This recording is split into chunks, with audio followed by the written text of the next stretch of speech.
The kerosene lamp flickered against the rough-hewn walls of the ranch house, casting dancing shadows that seemed to mock the stillness of the Arizona night.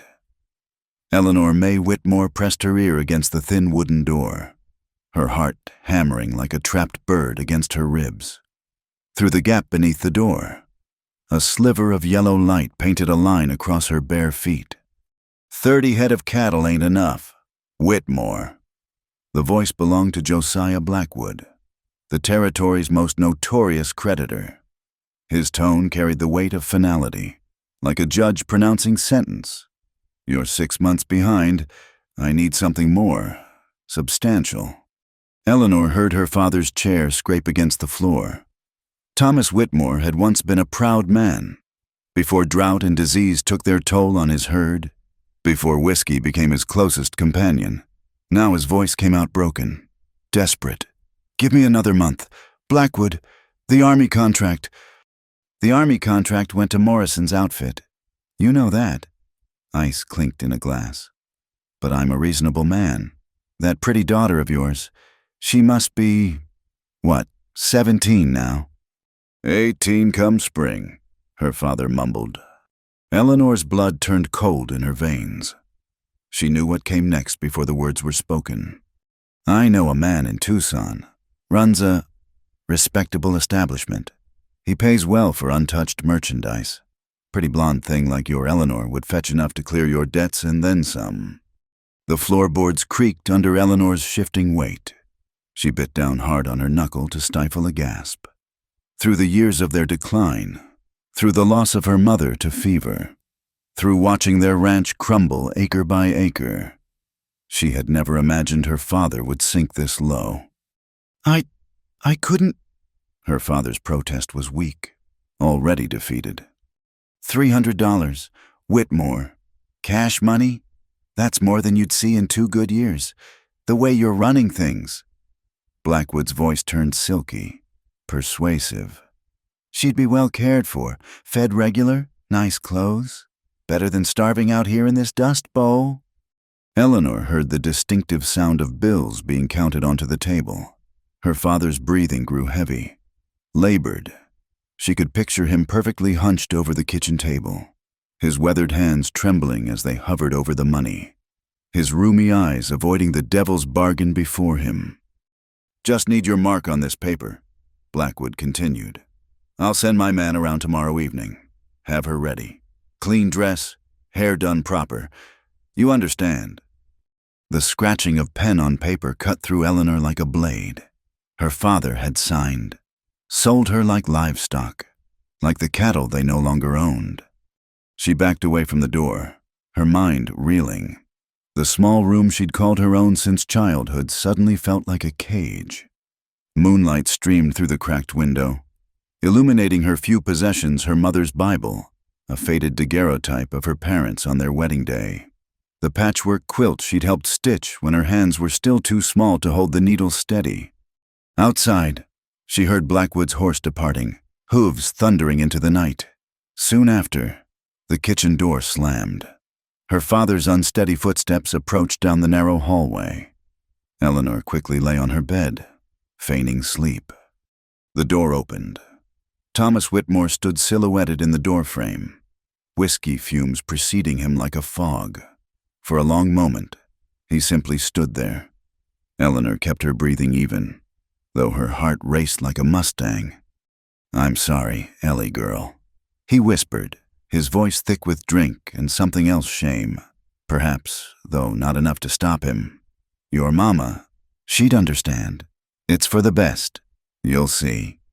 The door closed.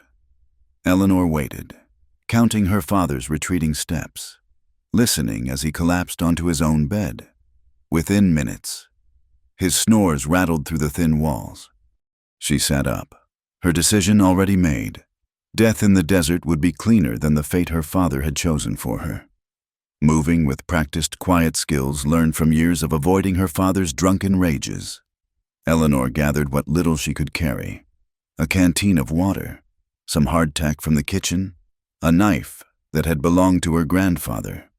She paused at her mother's Bible, running her fingers across the worn leather.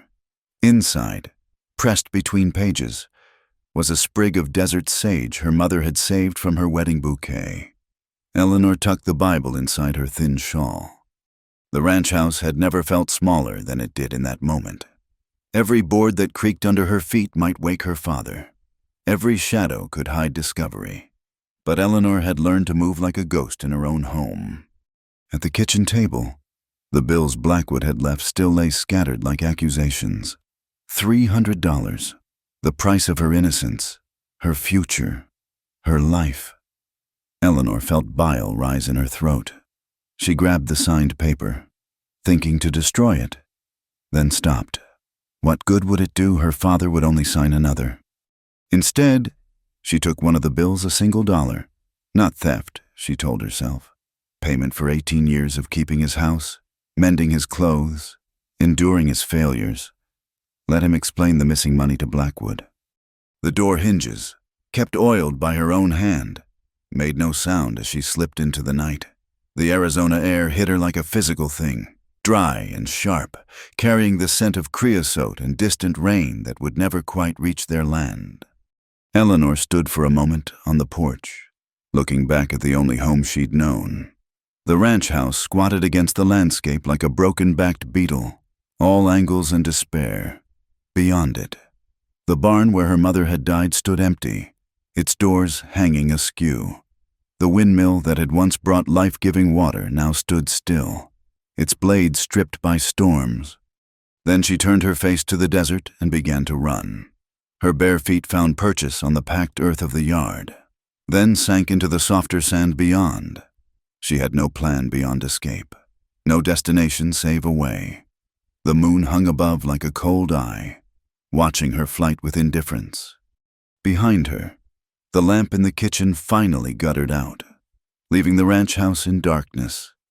By morning, her father would wake to find his daughter gone and his salvation vanished like smoke. He would rage and curse and perhaps even feel genuine loss. But by then, Eleanor would be beyond his reach, swallowed by the vast Arizona wilderness. She ran toward the mountains that rose like dark teeth against the star-filled sky, her white nightgown a ghostly flutter in the darkness. Somewhere out there lay freedom or death. At this moment, Eleanor May Whitmore no longer cared which found her first. The desert welcomed Eleanor with thorns and stones. Within an hour, her bare feet were bleeding, leaving dark prints on the pale sand. The white nightgown that had seemed adequate in her bedroom now felt thin as paper against the night wind. Still, she pressed on, driven by a fear greater than any physical discomfort. Behind her, the ranch had long since vanished into darkness. Ahead, the Dragoon Mountains loomed like slumbering giants, their peaks cutting jagged silhouettes against the stars. Eleanor had heard stories of these mountains Apache strongholds. Her father had called them, his voice heavy with the mixture of fear and hatred common to most white settlers. A coyote's howl split the air, answered by another, then another, until the night filled with their eerie chorus. Eleanor's hand found the knife at her waist, though she knew how useless it would be against a pack. She'd seen what coyotes could do to a weak calf separated from the herd. The moon tracked across the sky, marking time she couldn't spare. Come dawn, her father would discover her flight. Would he search for her himself? Or would he simply wait for Blackwood's man to arrive and shrug his shoulders at her absence? Eleanor found she no longer cared. The man who had signed that paper was no father of hers. Her canteen grew lighter with each precious sip. The desert was teaching her its first lesson. Water was life, and life was measured in mouthfuls. She thought of the well behind their ranch, of all the times she'd drawn water without thought or gratitude. Such carelessness seemed like another life entirely. The landscape began to change as she climbed higher into the foothills. Saguaro cacti stood like ancient sentinels, their arms raised in silent benediction or warning. Cholas glowed silver in the moonlight, beautiful and treacherous. Eleanor gave them wide berth, knowing their spines could pierce even thick leather. Her foot found a loose stone, sending her tumbling. She landed hard, skinning her palms on the gravelly soil. For a moment she lay there, chest heaving, tasting blood where she'd bitten her tongue. Above, the stars wheeled in their eternal dance, indifferent to her plight.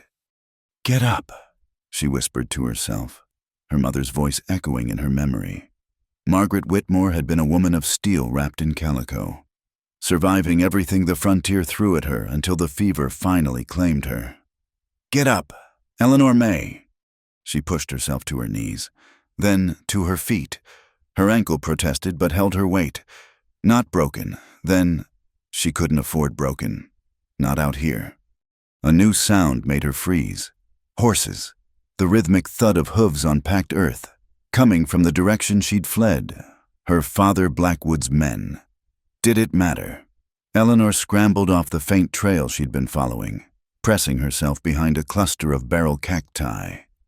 The riders passed like phantoms, their shapes dark against the lighter sand. 2 men, maybe 3. They rode with purpose, and Eleanor caught a glimpse of rifles across their saddles. She held her breath until the hoofbeats faded into distance.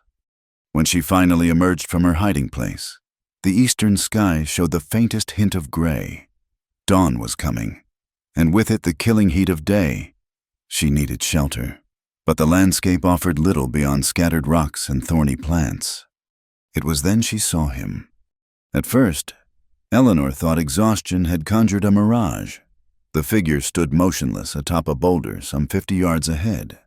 So still he might have been carved from the stone itself. Then he moved, a slight shift of weight, and Eleanor's heart stopped. An Apache warrior, dressed in deerskin and cloth, his long black hair bound with a red cloth. Even at this distance, she could see the rifle in his hands, the knife at his belt. He was watching her with the patient attention of a hawk studying a mouse. Eleanor's hand moved instinctively to her grandfather's knife, a gesture so futile she almost laughed. What was she going to do? Fight him. Her bloodied feet and trembling legs made mockery of either option.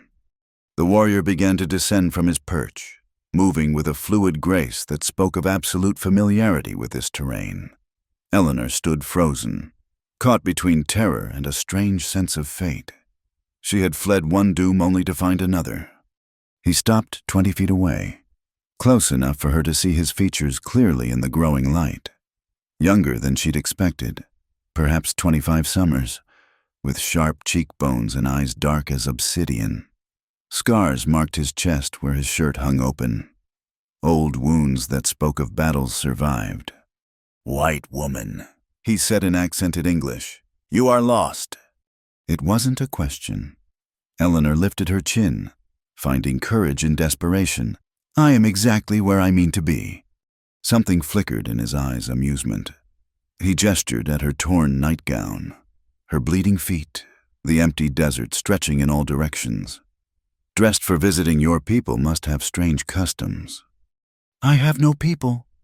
The words came out harder than she'd intended, edged with the night's betrayal.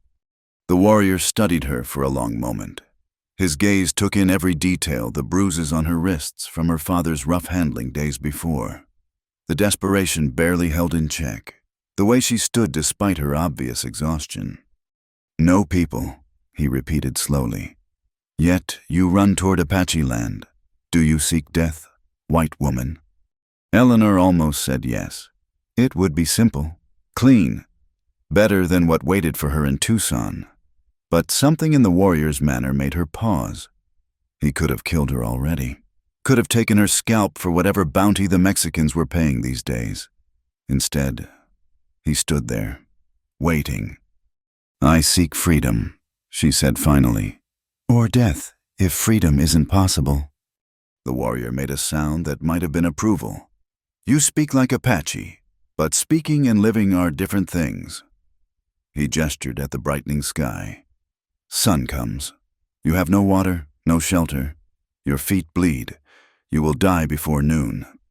Then I die free." This time he did smile, a brief flash of white teeth. Brave words. Foolish, but brave. He seemed to come to a decision. "I am called Naichi, son of Cochise. You will come with me." It wasn't a request. Eleanor felt she should protest, should resist, but what was the point? She'd traded one captor for another, perhaps, but at least this one hadn't sold her for drinking money. Nietzsche turned and began walking, not looking back to see if she followed.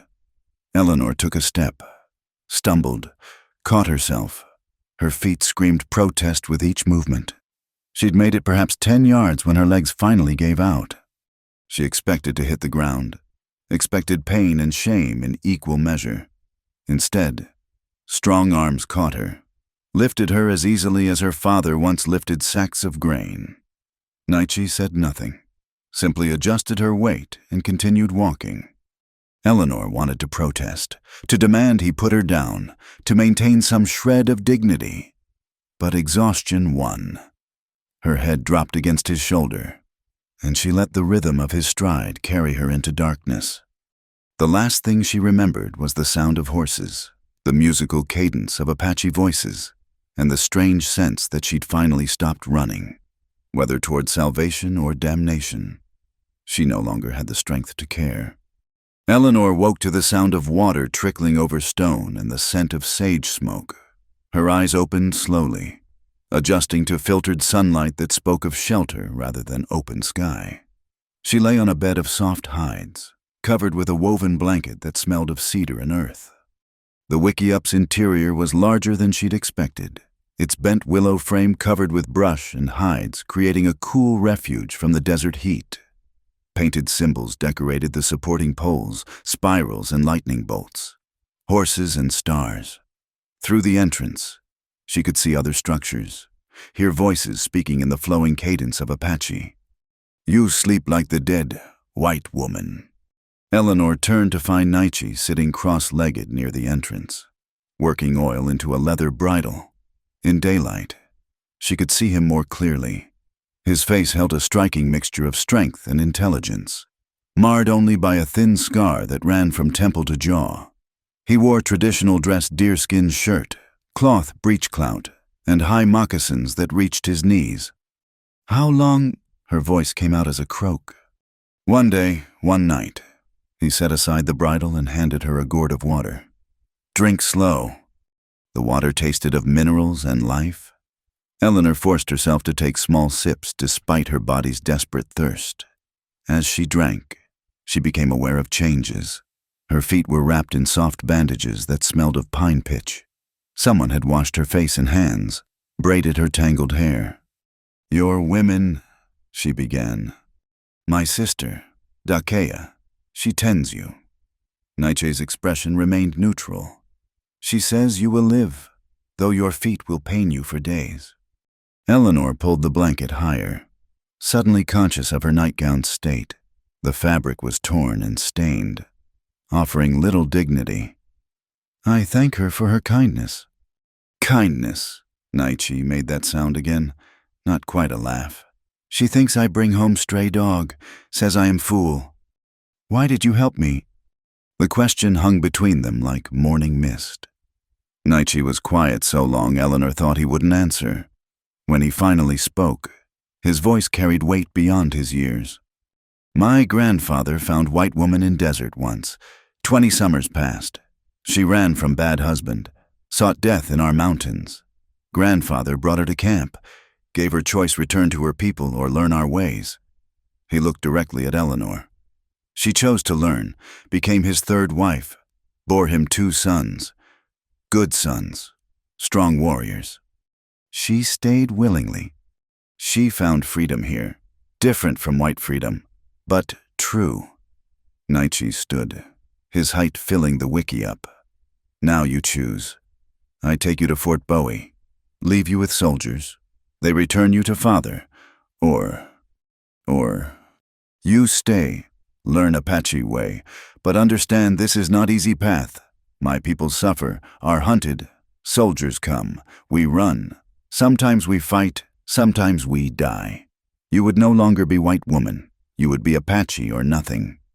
Eleanor thought of her father's kitchen, of Blackwood's money on the table, of the establishment in Tucson where she'd been destined. Then she looked at this proud warrior who asked nothing of her but choice. "I have conditions," she said, surprising herself with her boldness. Nietzsche's eyebrows rose. Captive makes demands. I'm not a captive if I choose to stay. Eleanor met his gaze steadily.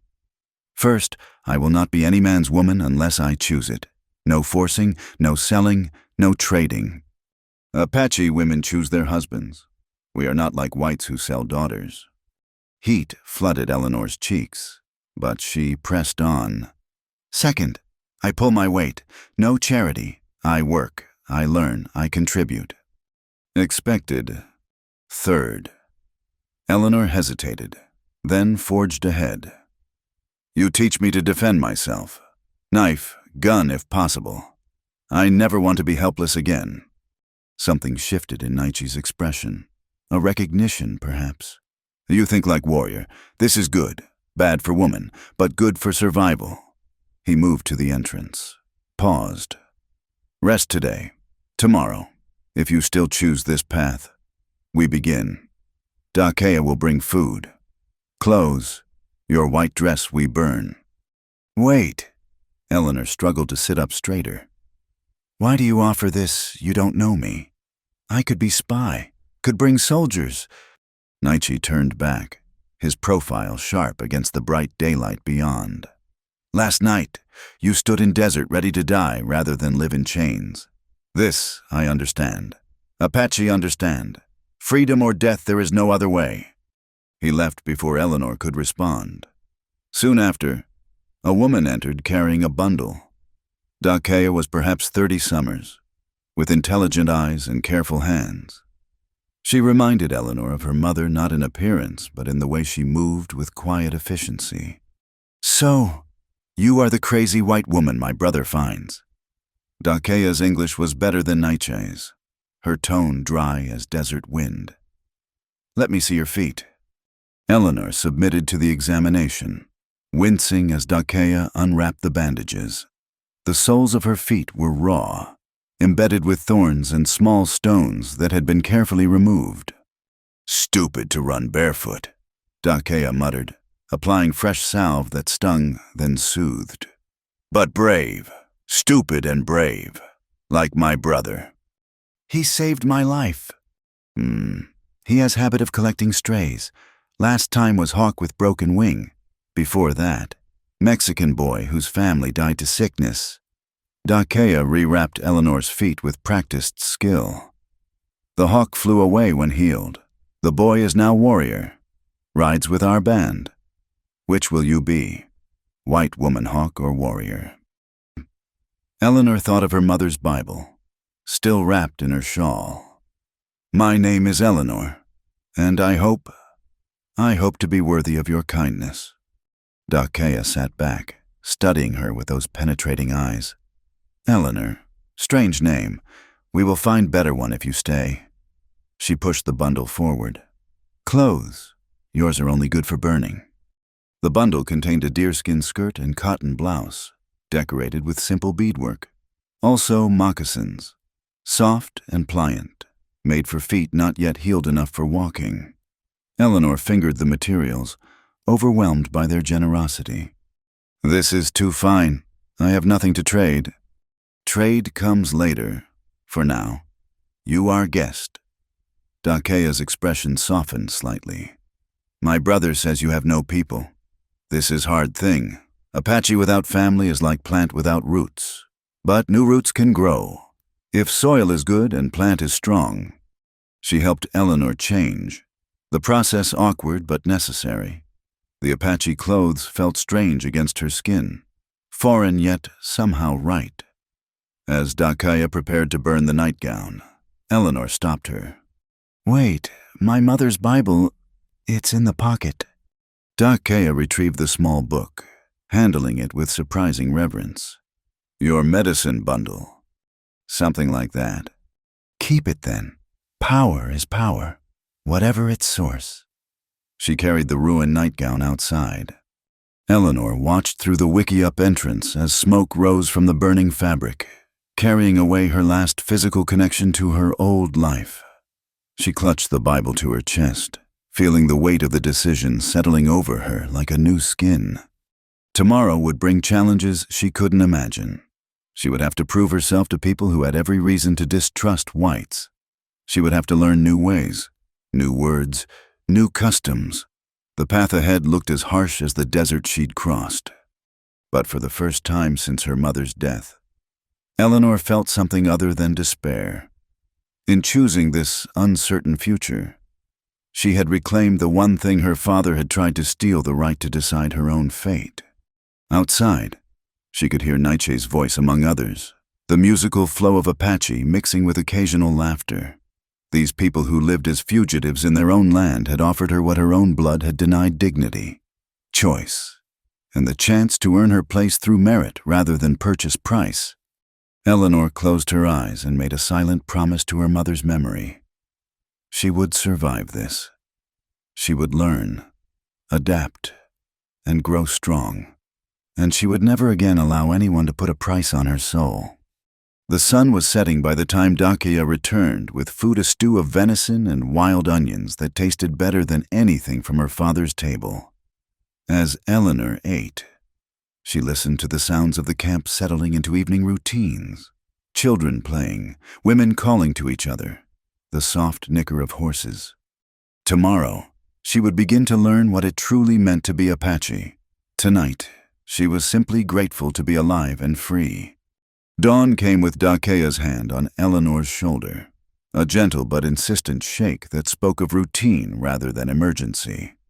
The Apache woman placed new clothing at Eleanor's feet, the same style as yesterday, but cleaner, waiting for the sweat and dirt that would inevitably come. "Today you begin," Dakea said simply. "Nietzsche waits." Eleanor dressed quickly, her fingers still clumsy with the unfamiliar fastenings. The moccasins felt strange after a lifetime of hard-soled boots, but her tender feet welcomed their softness. She emerged from the wickiup to find the camp already alive with activity.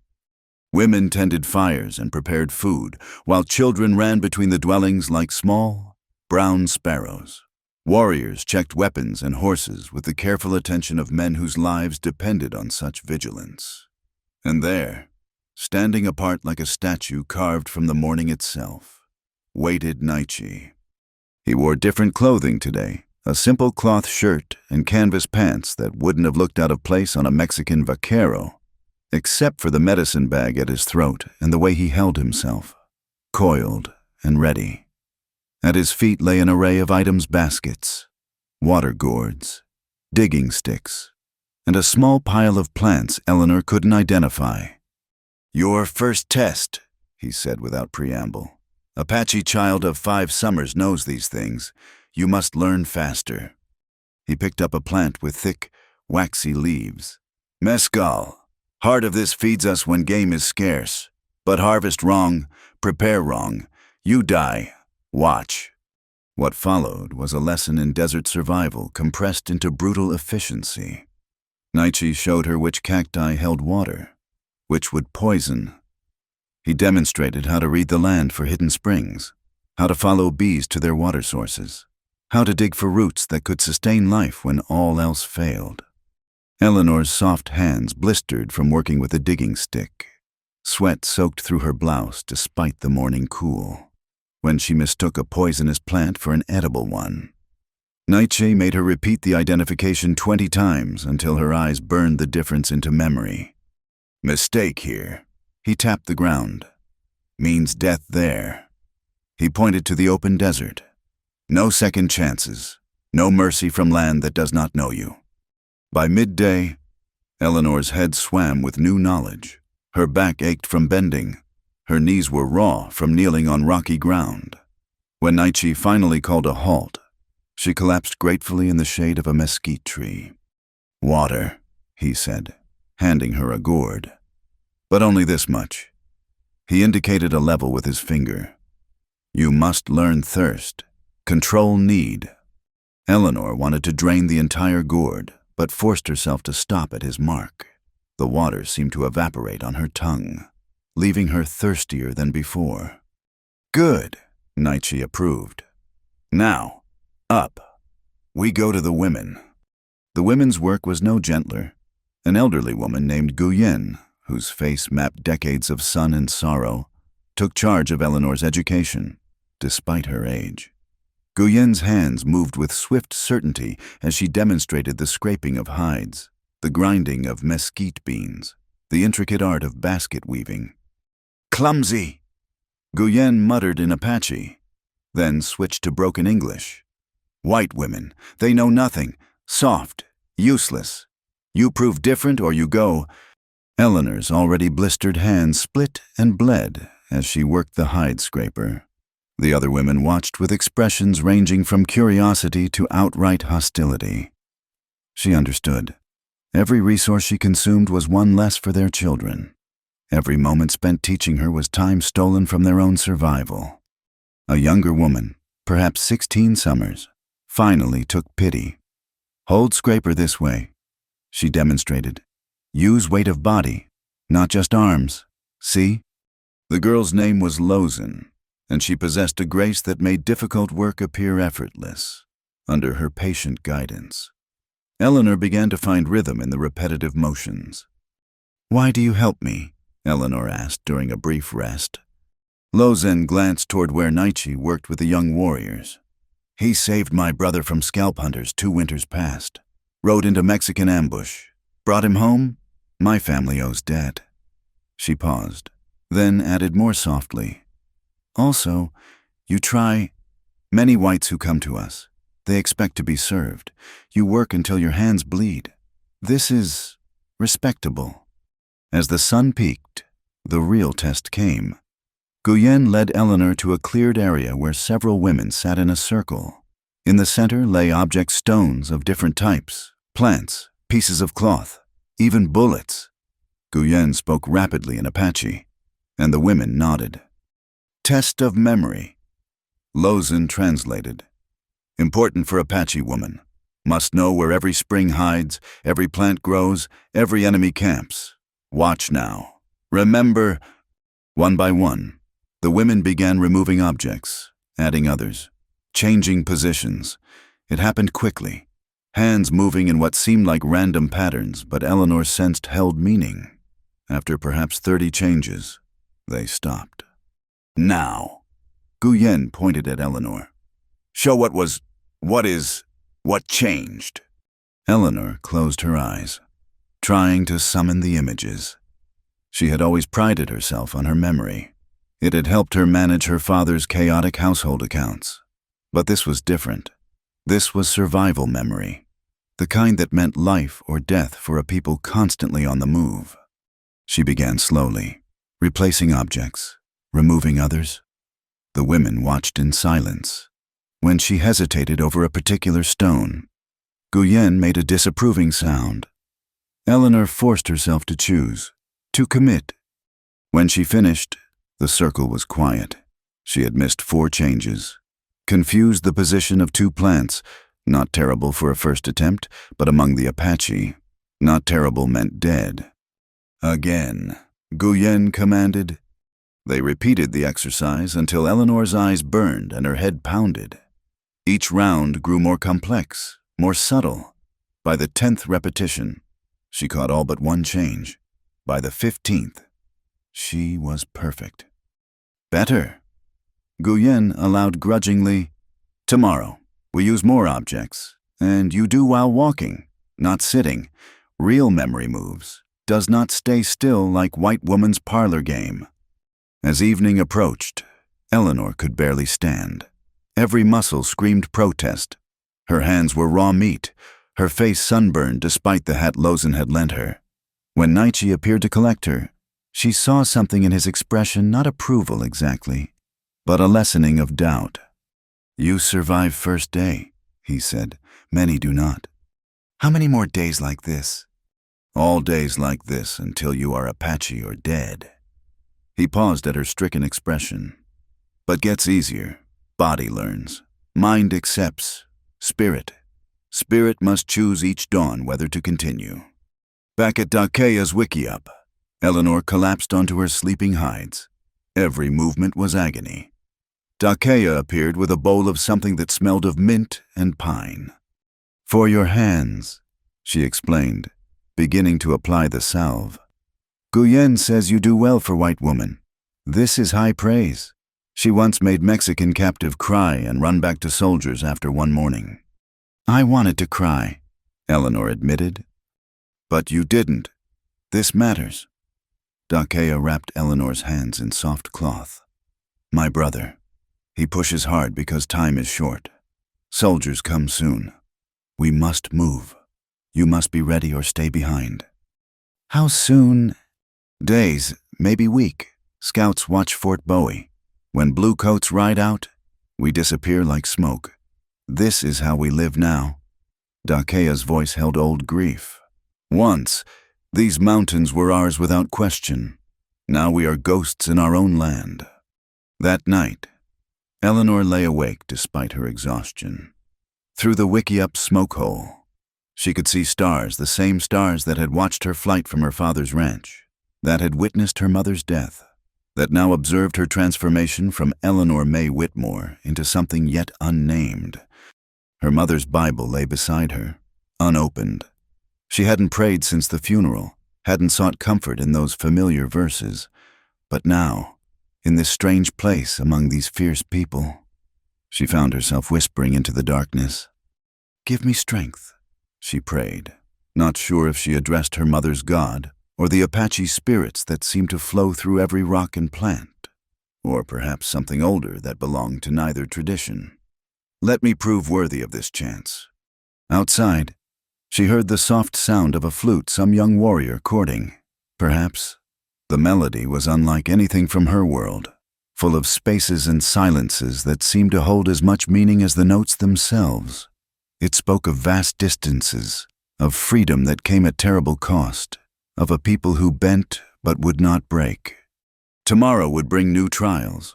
Her body would protest. Her soft white woman's flesh would rebel against the harsh demands. But Eleanor had made her choice. In the flickering shadows of the Wickiup, she saw not the frightened girl who had fled her father's house, but the first glimpse of who she might become. The transformation would be paid for in blood and sweat and perhaps tears, but it would be hers. Earned rather than sold, chosen rather than imposed, and that, Eleanor realized as sleep finally claimed her, made all the difference.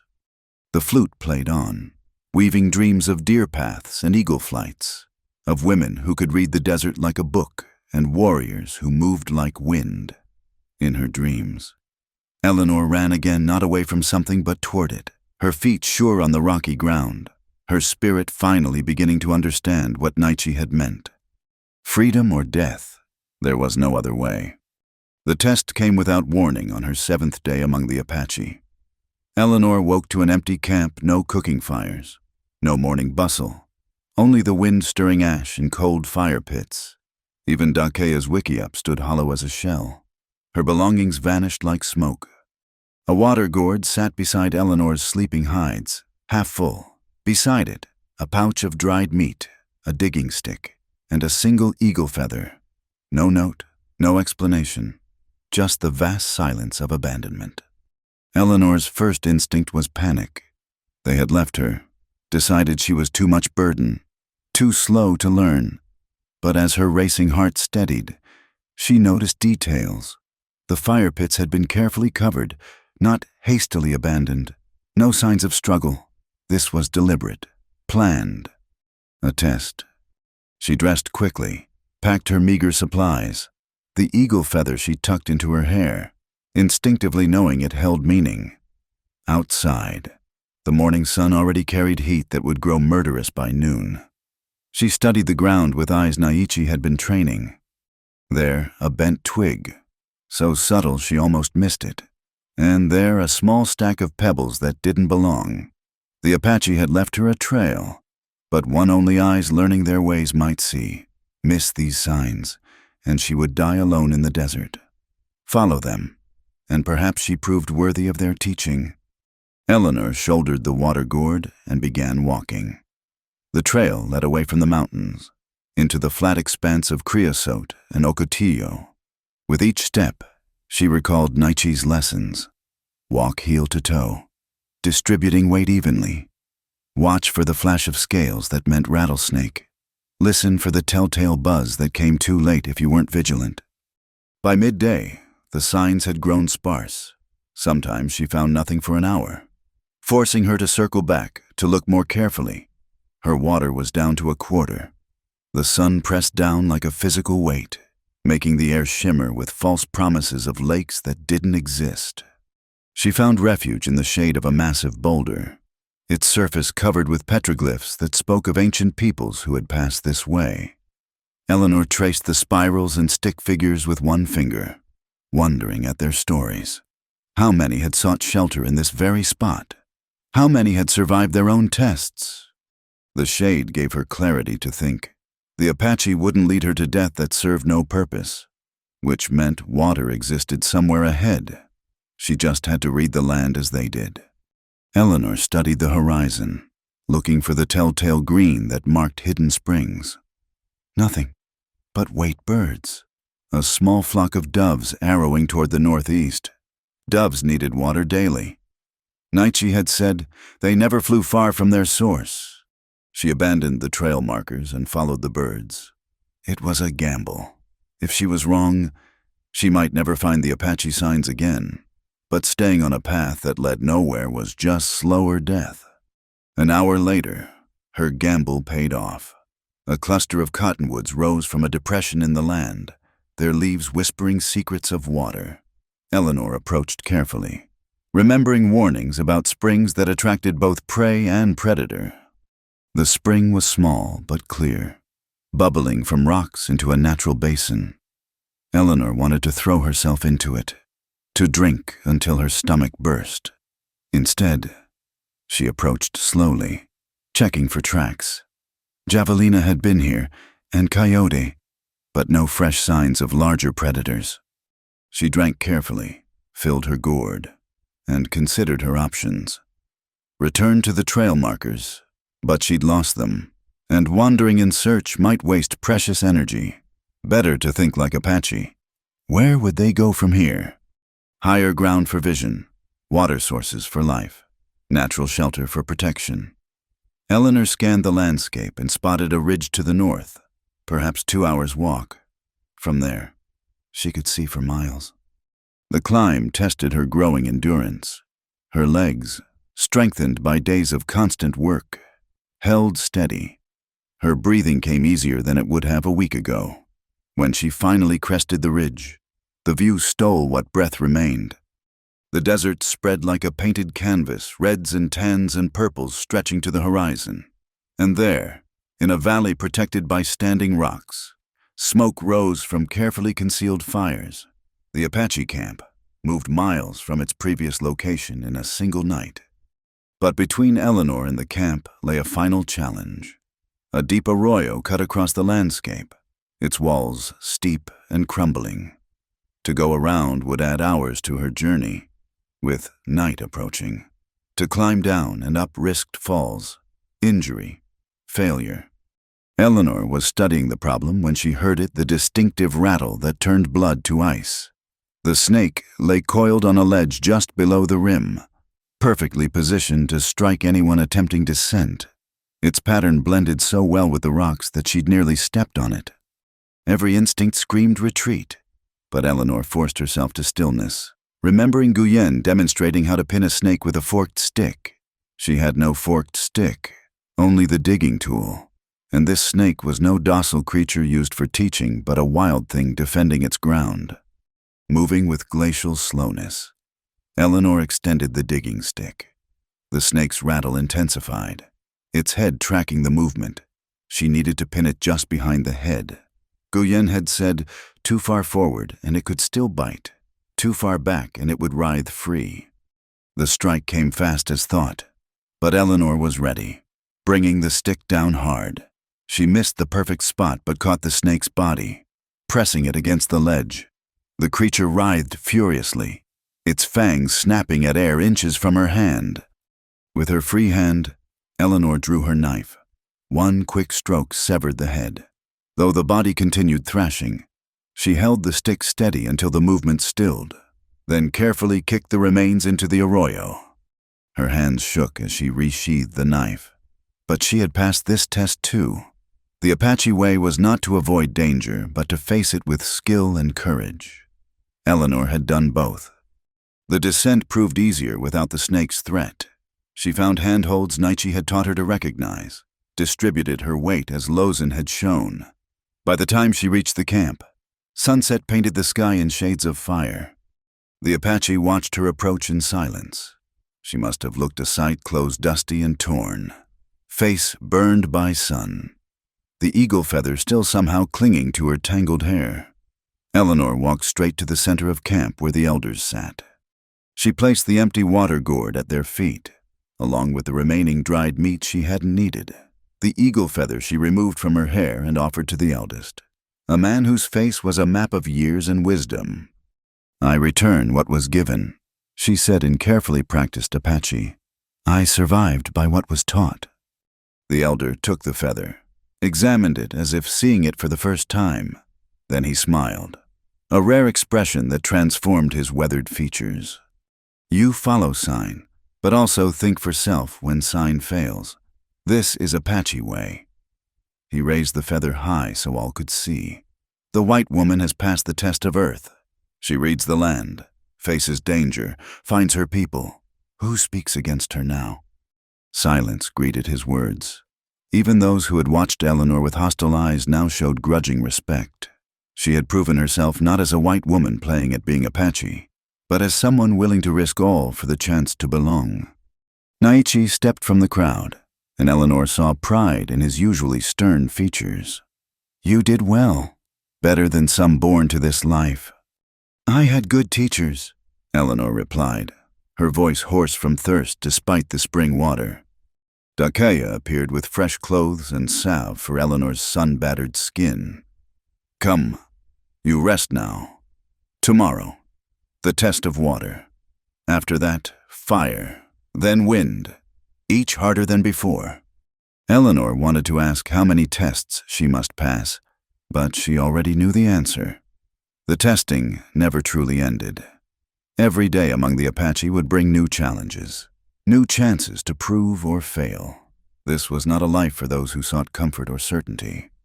That night, as the camp celebrated a successful raid with dancing and storytelling, Eleanor sat apart, watching. She was not yet one of them, might never fully be, but she had earned the right to try, paid for in blisters and blood and courage she hadn't known she possessed. The stars wheeled overhead, the same stars that had watched her flee her father's betrayal. Now they witnessed her rebirth, slow and painful as it might be. In the firelight, she saw Naichi watching her, something unreadable in his dark eyes. Not desire, not yet, but assessment. Curiosity, perhaps the beginning of something deeper. Eleanor touched the medicine bag Dakaya had given her after her return. Inside lay a few items of power, a blue stone from the sacred spring, a hawk's talon, a bead of turquoise. Small things, but earned rather than given. The start of her own Apache identity. She thought of her father, probably drunk by now, raging at Blackwood about his vanished goods. Did he mourn her at all? Or only the lost money? It no longer mattered that Eleanor had died in the desert. This one was still becoming, shaped by sun and stone and the fierce pride of a people who refused to surrender. The fire crackled, sending sparks into the darkness. Tomorrow would bring the test of water, whatever that meant. But tonight, Eleanor allowed herself this moment of quiet triumph. She had faced the desert alone and survived. She had looked death in the eye and not flinched. She was not yet Apache, but she was no longer white. She existed in the space between, and, for now, that was enough. The council fire burned low, casting dancing shadows across the faces of the Apache elders. Eleanor sat cross-legged in the circle, her back straight despite the exhaustion that pulled at her bones. 3 weeks had passed since her desert trial, 3 weeks of tests that had pushed her body and spirit to their limits. Now came the test of the mind. Old Nana, whose hair was white as winter snow and whose eyes held the wisdom of countless seasons, raised his ceremonial staff. The talking ceased. all attention focusing on the elder who had seen the Apache through wars and peace, triumph and exile. The white woman has proven she can survive our land. Nana spoke in Apache, his voice carrying despite its age-roughened edges. Lozen translated quietly at Eleanor's side. But surviving and understanding are different paths. Tonight we test her judgment. Another elder, leaned forward. His massive frame and scarred face spoke of a lifetime of battle. We give you a choice. White woman, a test of wisdom that our own young warriors face before they can sit in council. Eleanor nodded, her throat dry. She had learned that Apache councils were not mere gatherings, but sacred events where decisions affecting the band's survival were made. To be tested here, before the assembled leadership, was both honor and terrible responsibility. Nana continued. A war party returns from raiding the Mexican settlements. They bring 20 horses, enough supplies to last a month, and 5 captives, 3 Mexican children and 2 women. But they are pursued. Mexican soldiers, perhaps 50, follow 2 days behind. What do you counsel? The fire crackled in the silence that followed. Eleanor felt the weight of every eye upon her. This was no abstract question, it was the reality of Apache life. The constant balance between survival and humanity, pragmatism and honor. She thought of Naichi's teachings, of Dakea's quiet wisdom, of everything she had absorbed in these intense weeks. The Apache way was not the white way, but neither was it without its own moral code. May I ask questions of the council?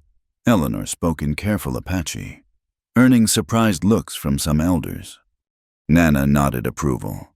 A leader who seeks knowledge before deciding shows wisdom. Ask. The condition of our horses, the state of our warriors. Where are we in relation to water and defensive positions? Yo answered gruffly. Half our horses are tired from previous movement. Warriors number 30, 10 wounded from earlier fights. We are 1 day from the stronghold in the dragoons. 2 days from good water if we go another direction. Eleanor closed her eyes, visualizing the situation like the memory games Guyen had taught her. Every detail mattered. Every choice had consequences that rippled outward like stones in water. The captives, she said finally, opening her eyes. The children, how young? Does it matter? Challenged a younger elder. Chihuahua. Mexicans take our children, sell them in their markets. Why should we show mercy? Eleanor met his hard gaze steadily. Because what separates warriors from raiders is choice. We choose who we become with each decision. A murmur ran through the council, some approving, others skeptical. Eleanor pressed on, knowing she walked a knife's edge. I would counsel thus, she said, standing as she had seen other speakers do. Send the fastest riders with the freshest horses toward the stronghold, leaving clear trail. Have them drive some captured horses, making dust, ensuring the Mexicans follow. Meanwhile, the main band with wounded, women, and children moves quietly toward water, taking harder route that soldiers' horses cannot follow. And the captives, Nana pressed. Eleanor took a breath. This was the crucial moment. The women we release at a spring the Mexicans know, leaving them water and some food.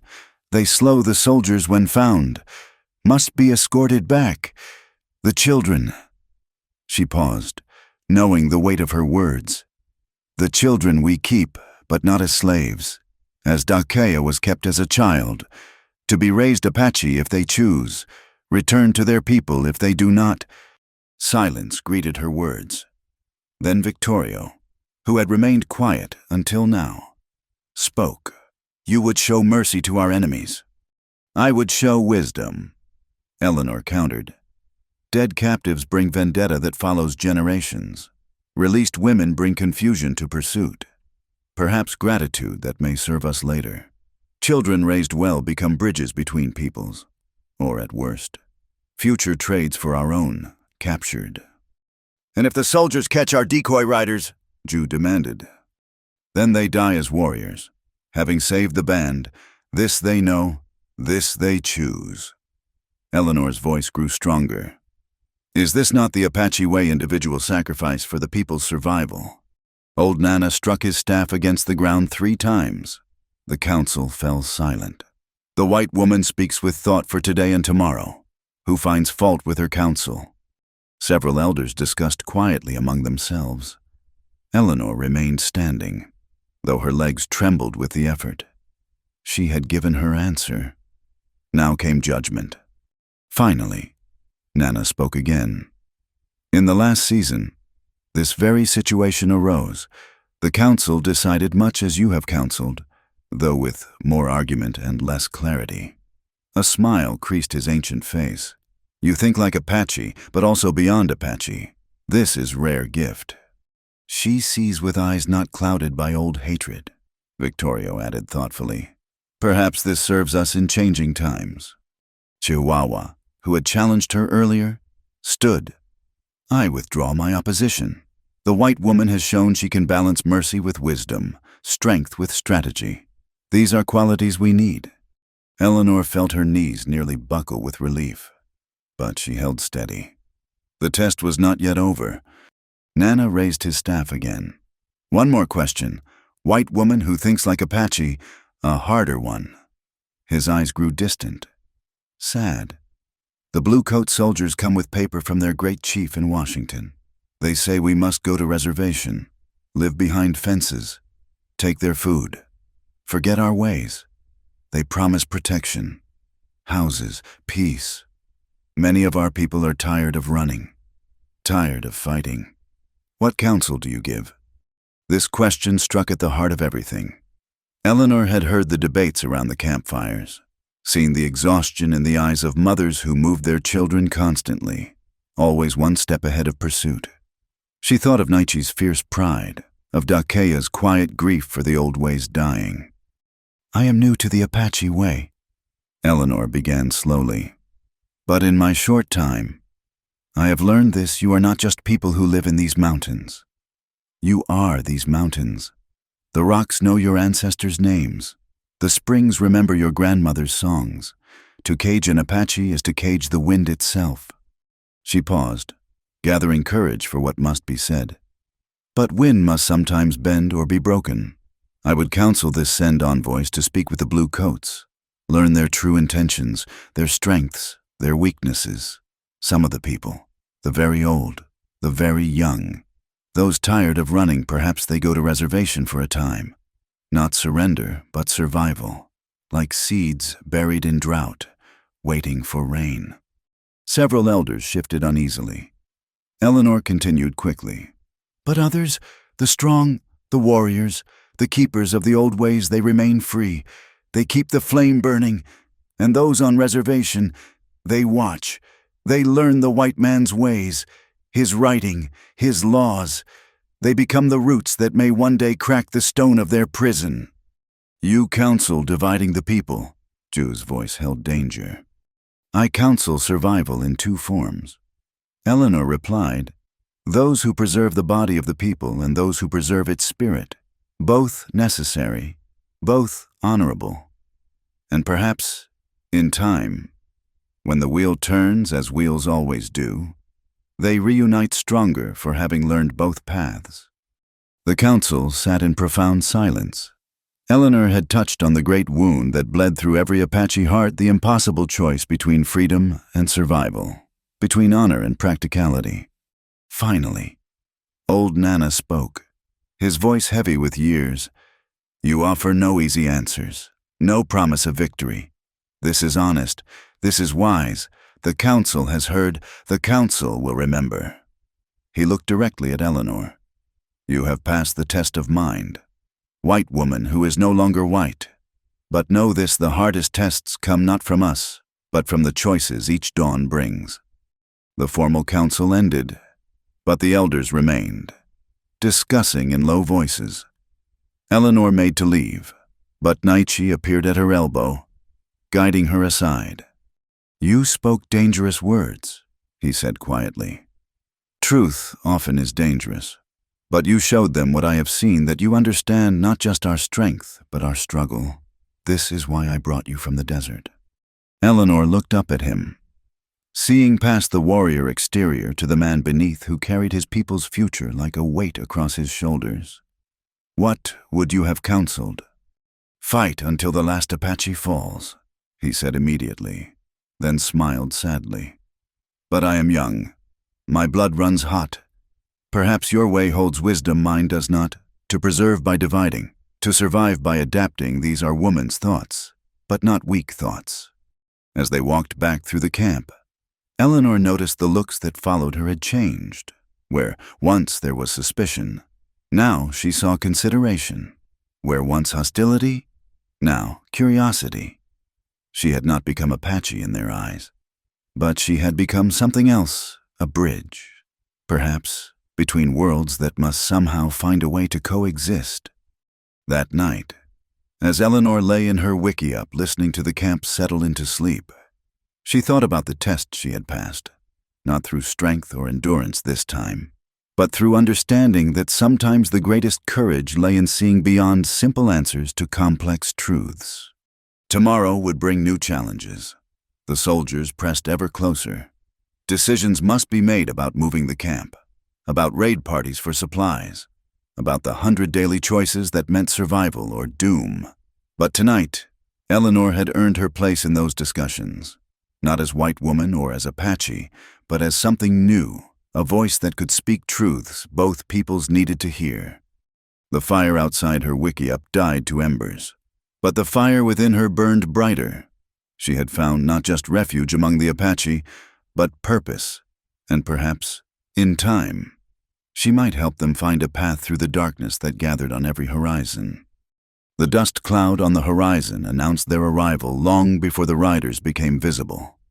Eleanor stood with Dakea on the ridge above camp, watching the approach with growing dread. Even at this distance, she recognized the lead rider's slouched posture, the way he favored his left side in the saddle. "Your father," Dakea said simply. It wasn't a question. Thomas Whitmore rode at the head of a dozen men, including the unmistakable bulk of Josiah Blackwood. They had found her. After 2 months of freedom, the past had come to drag her back to chains. "Alert the warriors," Eleanor said, surprised by the steadiness of her own voice. "But tell them not to shoot unless fired upon. I'll handle this." Dakea gave her a long look. "You are sure? These are my demons to face." By the time Eleanor reached the camp's edge, Nietzsche and his warriors had positioned themselves strategically visible enough to discourage violence, hidden enough to maintain tactical advantage. Eleanor appreciated their restraint. One wrong move could turn this into a massacre. She walked out alone to meet them, no longer the frightened girl who had fled in a nightgown, but a woman transformed by sun and trial. Her Apache dress moved with desert wind. Her hand rested casually on the knife at her belt, the same grandfather's blade she'd carried that night, now properly sharp and balanced. The riders reined up 20 feet away. Her father looked older, grayer, as if the 2 months had been 20 years. His bloodshot eyes widened at the sight of her. "Eleanor May," he breathed. "My God, what have they done to you?" "They've done nothing but teach me to survive," Eleanor replied, "which is more than you ever did." Blackwood pushed forward, his face twisted with disgust. "Filthy savage lover. You've cost me considerable money, girl. Time to pay up." "I owe you nothing." Eleanor kept her voice level, though rage boiled within. "Whatever devil's bargain you made with my father died the night I left." "Got the paper right here." Blackwood patted his vest pocket. "Legal and binding. You belong to me, bought and paid for." "Papers?" Eleanor almost laughed. "You think your papers mean anything here? You think Apache honor contracts signed by drunks selling their daughters?" Thomas Whitmore finally found his voice. "Eleanor, please, come home. We can work something out. Maybe another arrangement." "Another buyer? You mean?" Eleanor's voice cut like winter wind. "Another man to purchase what you never had the right to sell?" "You're my daughter." Thomas's facade cracked, revealing the desperate man beneath. "You belong with your own kind, not these heathens." My own kind. Now, Eleanor did laugh, harsh and bitter. My own kind sold me for whiskey money. These heathens taught me I have worth beyond my body's price. Movement behind her announced Nietzsche's approach. He walked with the controlled grace of a mountain cat, rifle held casually but ready. His presence changed the dynamic immediately. The hired guns straightened in their saddles, hands drifting toward weapons. "Problem?" Nietzsche asked in accented English, his eyes never leaving the riders. "No problem," Eleanor replied. "These men were just leaving." Blackwood's face purpled. "Now see here, you red savage. This woman belongs to me. I've got legal papers, and by God—" "Your God has no power here," Nietzsche interrupted calmly. "Your papers are wind. The woman stays or goes by her choice." "Her choice," Thomas sputtered. "She's my daughter. She has no choice." Eleanor stepped forward, past Nietzsche, until she stood directly before her father's horse. The animal shied nervously, sensing the tension. "Look at me, Father, really look." She spread her arms wide. "Do you see a possession, a thing to be bartered, or do you see someone who finally learned her own worth?" Thomas's eyes filled with tears, whether from guilt or self-pity. Eleanor couldn't tell.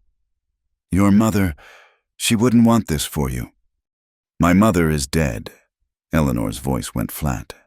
"And you buried her memory the night you signed me away. Don't you dare invoke her name now." "Enough talk," Blackwood snarled. He drew his pistol, pointing it at Eleanor. "You're coming with us, girl, one way or another. These savages can't protect—" The gunshot cracked across the desert. Blackwood's pistol flew from his hand, his cry of pain sharp as he clutched bleeding fingers. Eleanor hadn't even seen Nietzsche draw, but smoke wisped from his rifle barrel. "Next one takes your hand," Nietzsche said conversationally. "After that, we see how many pieces a man can lose and still ride." The hired guns had drawn weapons, but hesitated, suddenly aware of how exposed they were. Eleanor could feel rather than see the Apache warriors in the rocks above. Arrows knocked, rifles trained. The mathematics of violence had shifted decidedly against the intruders. "You'd kill white men for this tramp?" one of the hired guns asked. "I'd kill any man who threatens Apache," Nietzsche replied. "She has earned protection of the people. This is more than you can say." Eleanor seized the moment. "Father, you have a choice. Leave now. Tell everyone I died in the desert. Mourn me if you can find it in your whiskey-soaked heart. Or stay and watch good men die for your greed and shame. Men whose only crime was believing your lies." Thomas looked around at his companions, Blackwood cradling his injured hand. The hired guns calculating odds they didn't like. His shoulders sagged with final defeat. "You're dead to me," he said quietly. "My daughter died that night she ran. I don't know what you are now." "I'm free," Eleanor replied. "That's all I ever wanted to be." Blackwood wasn't finished. "This isn't over, girl. I'll bring the army. They'll burn this whole nest of vipers and drag you back in chains."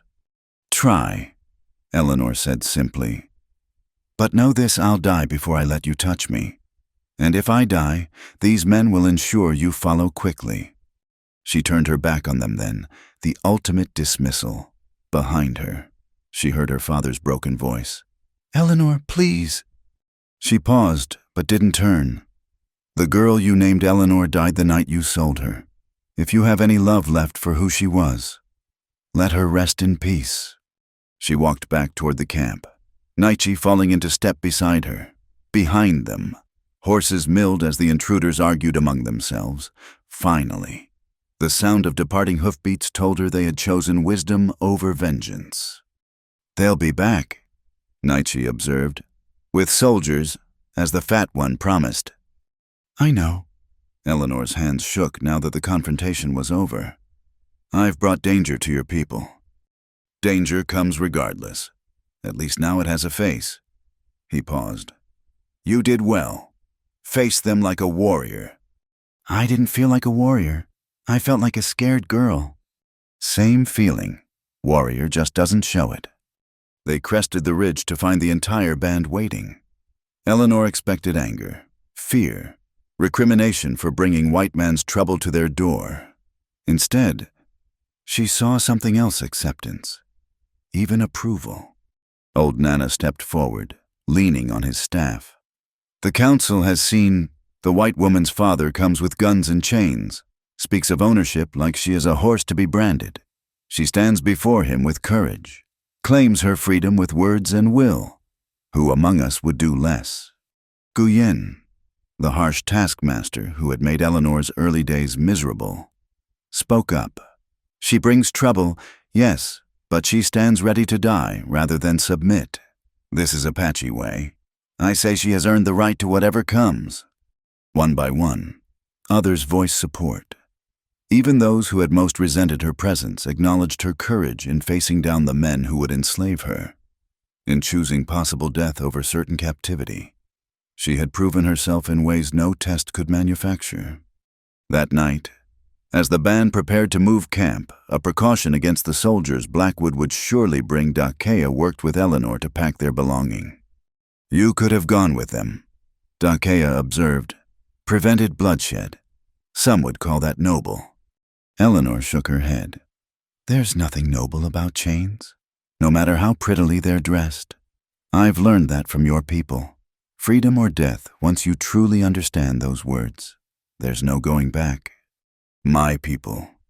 Dakea smiled sadly. Perhaps they are your people now too. You've paid the price in more than sweat and blood. You've burned your bridges to the white world. There's no returning from that fire. Eleanor thought of her father's face, the finality in his voice when he declared her dead. It should hurt more, she thought, but all she felt was relief, like setting down a burden she'd carried too long. Good, she said firmly. Let them all think me dead. Eleanor Whitmore is dead. Who I am now, that's still being written. As the band moved out under cover of darkness, heading for the secret strongholds deeper in the mountains, Eleanor took her place among them without question or ceremony. She had passed the ultimate test, not one devised by the Apache, but one brought by her own past. In choosing freedom over family, death over dishonor, she had proven herself worthy of the harsh gift the Apache offered: a life of constant danger but infinite dignity, where every sunrise was earned and every breath taken in liberty was a victory against those who would cage the human spirit. The stars watched their passage, the same eternal witnesses that had seen her flee into the desert months ago. But now she was no longer running from something. She was moving with her people, yes, her people toward whatever destiny awaited those brave enough to remain free in a world increasingly hostile to their existence. Behind them, dust settled over the abandoned camp. Ahead lay uncertainty, hardship, and likely war. But Eleanor faced it all with the fierce joy of someone who had looked slavery in the eye and chosen the warrior's path instead. She was Apache now, in all but blood. And blood, she had learned, was the least important part of belonging. The mountain dawn painted the sky in shades of rose and gold as Eleanor stood beside the sacred spring, her heart hammering against her ribs. 6 months had passed since she'd faced down her father and Blackwood. 6 months of running, fighting, and surviving as the army pressed ever closer. But today was not about war or flight. Today was about choosing life. Dakea worked nimble fingers through Eleanor's hair, weaving in eagle feathers and turquoise beads. The wedding dress, soft doe skin bleached pale as moonlight, felt strange against skin more accustomed to rough cotton and trail dust. Around them, the women of the band sang the old songs, their voices rising and falling like wind through canyon walls. Nervous, Dakea asked, adding another feather to the intricate design. Terrified, Eleanor admitted. Fighting soldiers seems easier than this. Dakea laughed. Fighting is simple, kill or be killed. Marriage is complex, live and let live, every day, even when you want to throw your husband off a cliff. Through the Wiki-Up's entrance, Eleanor could see the men preparing Naiche. They painted his face with sacred designs, tied eagle feathers in his hair, strapped on his finest weapons. Even from here, she could feel his eyes seeking hers across the distance. The bullet wound in her shoulder ached a reminder of that terrible day 2 months past when Blackwood had returned with 30 soldiers. She'd taken the bullet meant for Naichi, her body moving before thought to shield the man who'd become her anchor in this storm-tossed world. The fight that followed had been brutal, leaving 7 soldiers dead and Blackwood himself gut-shot and screaming in the dust. Her father had been among the attackers, though he'd hung back, whiskey courage failing when faced with Apache rifles. She'd seen him flee with the survivors, not even glancing back at his daughter bleeding in the sand. That was the last cutting of the cord between them, not his words declaring her dead, but his cowardice in making it true. There, Dakea stepped back to admire her work. "You look like a proper Apache bride. My brother won't know what to do with himself." Eleanor touched the medicine bag at her throat, no longer the simple pouch Dakea had given her, but one she'd crafted herself, filled with her own power objects. The blue stone from her first trial, a spent bullet from the battle, a pressed wildflower Naichi had given her the day she'd finally beaten him at knife throwing, and hidden beneath it all, a single page from her mother's Bible, the one about Ruth choosing her people. Old Nana entered, moving slowly but with dignity despite his years. "It is time. Daughter." "Daughter?"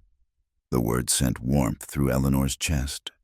The formal adoption ceremony had taken place a month ago, making her legally and spiritually part of the band, but hearing it still moved her. She followed Nana into the morning light, where the entire band had gathered in a circle. At the center stood Naichi, magnificent in his wedding finery, looking every inch the warrior chief he was becoming. His eyes found hers across the space, and the intensity there made her breath catch. The ceremony itself was unlike anything from her white world, no priests or vows or promises to obey. Instead, there was the sharing of sacred cornmeal, the binding of wrists with a cord woven from both their hair, the exchanging of gifts that spoke of partnership rather than ownership. When Naichi placed the necklace of bear claws around her throat, each claw earned in single combat, Eleanor understood the weight of what he offered.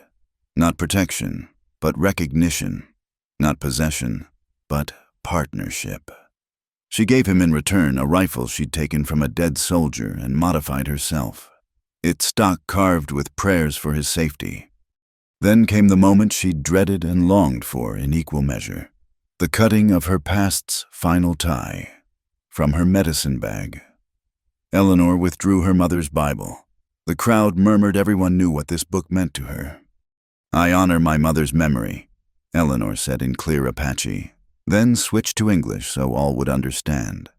"But I must choose my own path. This book holds wisdom, but also chains to a world that would see me enslaved." She opened the Bible to the pressed sage from her mother's wedding bouquet, with careful hands. She removed the dried flower and tucked it into her medicine bag. Then she placed the Bible itself into the ceremonial fire. The pages caught quickly, years of handling making them eager for flame. Eleanor watched her last physical connection to Eleanor May Whitmore turn to ash and smoke, rising into the desert sky, rather than loss. She felt release a final freedom from the girl who'd run terrified into the night. "Now you are truly one of us," Nana intoned, "not by blood or birth, but by choice and sacrifice. Let any who challenge this face our combined wrath." The celebration that followed was subdued by Apache standards. They couldn't afford the days-long festivities of peaceful times. But there was venison and tiswin, drumming and dancing, and stories told of other couples who'd found love in unlikely places. As the sun peaked, a scout rode in hard, dust coating his lathered horse. The celebration stopped cold as he reported soldiers moving through the valley below, at least 50, with Apache scouts from the reservation leading them. "How long?" Naichi asked, already shifting from bridegroom to war chief. "By sunset, maybe sooner if they push hard." Eleanor felt the familiar tightness of impending flight. But Naichi took her hand. "No, not today. Today we finish what we started. He turned to the band. "Prepare to move, but slowly. Let them come close enough to see the smoke, to know we were here. But when they arrive, we'll be ghosts again." They had become experts at this dance, visible enough to show defiance, careful enough to survive. As the band efficiently broke camp, Eleanor and Nietzsche stole a few moments alone by the sacred spring. "I would have liked to give you a proper wedding," he said, frustration coloring his voice.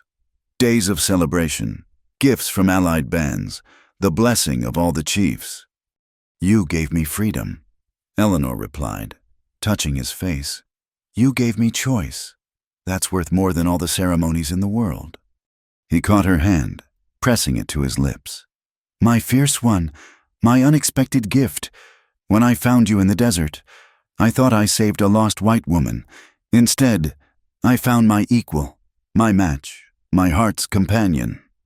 "Pretty words for a warrior," Eleanor teased, though tears pricked her eyes. "Truth needs no decoration."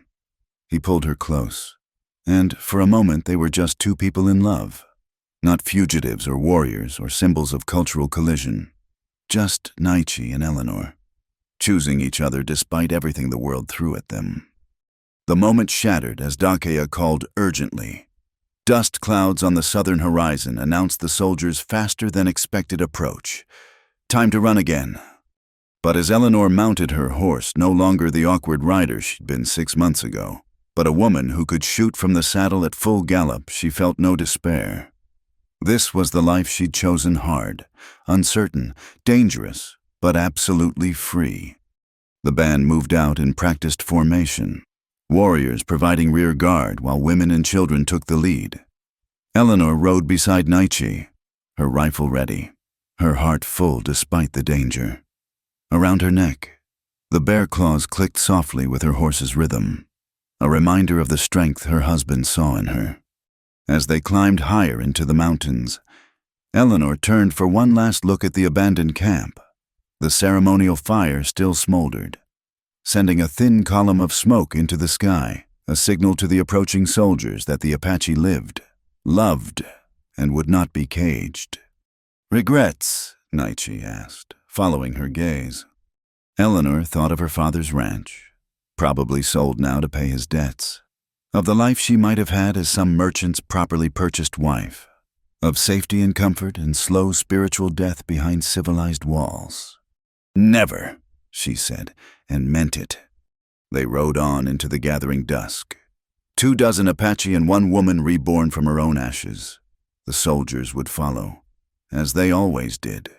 Some of the band would die in the seasons to come, as some already had. The old ways were ending, crushed between American expansion and Mexican hatred. But tonight, Eleanor rode free beneath stars that blessed her choice. She had found love not in spite of the danger, but perhaps because of it, love that demanded courage, that required sacrifice, that offered no guarantees except the promise of facing whatever came together. The desert winds sang through the canyons, and Eleanor added her voice to its ancient song, no longer the frightened girl who'd fled into darkness, but a woman who'd found her true self in the crucible of Apache life. She was wife, warrior, daughter of the desert, and keeper of her own fierce spirit. Whatever tomorrow brought, soldiers or safety, battle or peace, she would meet it as she'd learned to meet everything with courage, with dignity, and with the unshakable knowledge that freedom, once truly tasted, was worth any price. The mountains swallowed them into shadow, but Eleanor's heart was light. She had been sold, but refused to be bought. She had been declared dead, and chose to live more fully than ever before. She had loved and been loved in return, not as property, but as a person. And that, Eleanor reflected as her horse picked its way along the darkening trail, was the greatest victory of all. Thank you for listening to this tale from the Wild West. Where are you enjoying this story from? Please share in the comments below so we can connect with listeners around the world. Don't forget to subscribe to From Wild West channel and let us know your thoughts about Eleanor's journey. Your comments help us bring more authentic frontier stories to life.